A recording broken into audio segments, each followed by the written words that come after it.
Prince of Persia: Two Thrones is the final game in the Sands of Time trilogy, completing the storyline. It sought to combine the best aspects of Warrior Within and Sands of Time into one thrilling package. So how did this conclusion fare? I eagerly await your response. What is that thing?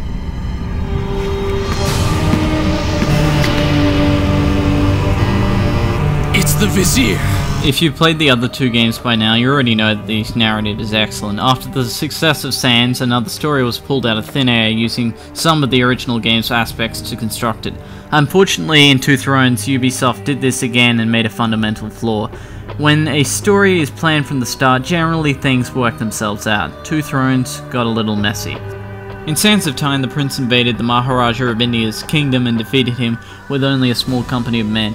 Here it's the opposite story. The Maharaja's army is controlled by the Vizier and he uses it to invade Babylon successfully. How is that possible? How can an army that was defeated by less than 200 men invade a city with a population of 200,000? Was the army out for lunch in the first game? Next we move on to the characters. Understand that they can never make up their mind as to what the prince should look like. He's been reverted to the Sands of Time look with the same voice actor.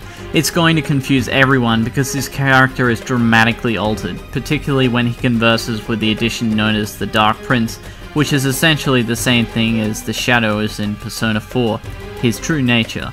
So if you just play Warrior, you won't recognize the same prince. Go!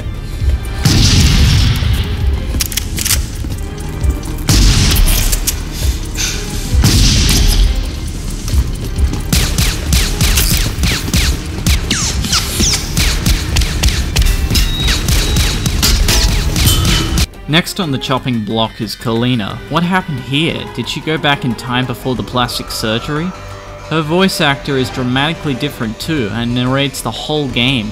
I thought she was someone else for a long while. Farah also returns, except she's been Americanized and placed in confining armor.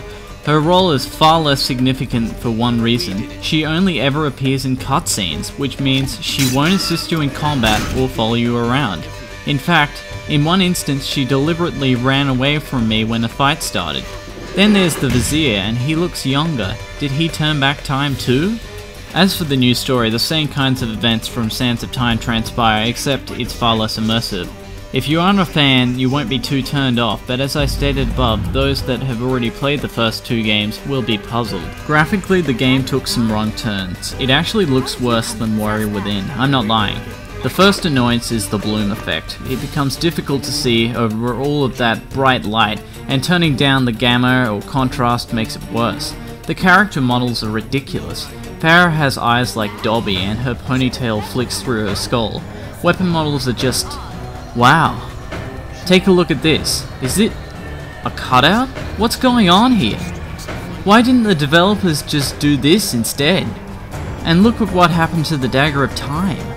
Ah. Now take a look at this. This boss uses the exact same animations as Shadi, and it's not even her. What the hell? They could have easily brought her back with some ludicrous explanation. I think I would have preferred it. After all, it's Shadi.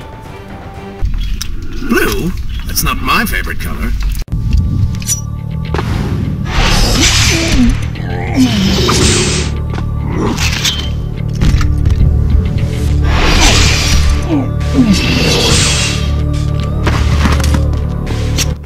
Now this is where Two Thrones works. The gameplay is amazing. This is my 4th time beating it and I couldn't stop smiling. It appears Ubisoft recycled the better parts of both games with something new too. You make your way through the city changing between the normal and Dark Prince, and the Dark Prince is more powerful and has his own controls for platforming and fighting. The drawback is he loses life every second and can only regenerate it with sand. The concept first appeared in Warrior Within, and here it's longer and much more fun. Combat is about the same as previously. You retrieve sands to kill enemies and they just take enough damage and die. There are a lot of combos to learn and sand powers to master. A controversial new aspect is speed kills. Speed kills are simple events where you press a button whenever your dagger flares to quickly defeat enemies. Very similar to God of War. I didn't perceive the lack of input as a problem because getting in the proper position to perform them requires some platforming and timing. It's a great stealth piece and factors into many of the bosses. As for the platforming itself, it's largely unchanged from the previous games. There are now some holes on the walls where the prince uses the dagger to launch himself, and locking into them requires some timing. The other addition is shutters, which allow for some cool 45-degree jumps. The Dark Prince also has the unique move of swinging on poles using his dagger tail. A mix of old and new flopping around is good, although it gets frustrating towards the end. Another different event is the Chariot race gameplay, where you control the reins while getting attacked and avoiding walls. There are only 3 of these segments, but they're awesome. Puzzles also return, but there are far less of them than Warrior Within. The problem is, they're exceptionally time-consuming, even when you know the solution. The music is fairly awful when in direct combat, however the stealth music is exceptional and fits in perfectly. Sounds are practically unchanged, although I do enjoy the dagger hacking in speed kills. Voice acting is generally good, except for Kalina, the narrator, who is quite soft. See? Now she's going to kill us.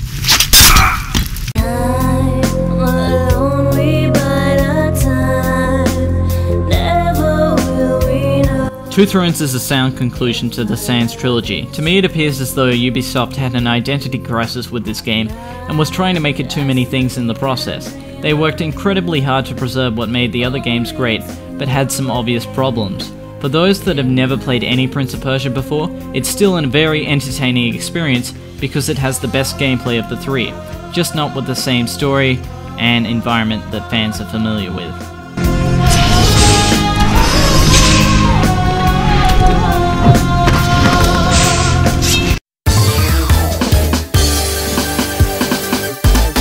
Two Thrones had a huge number of ports. I'd stick with the PC, PS2, Xbox or GameCube versions for the best controls and experience.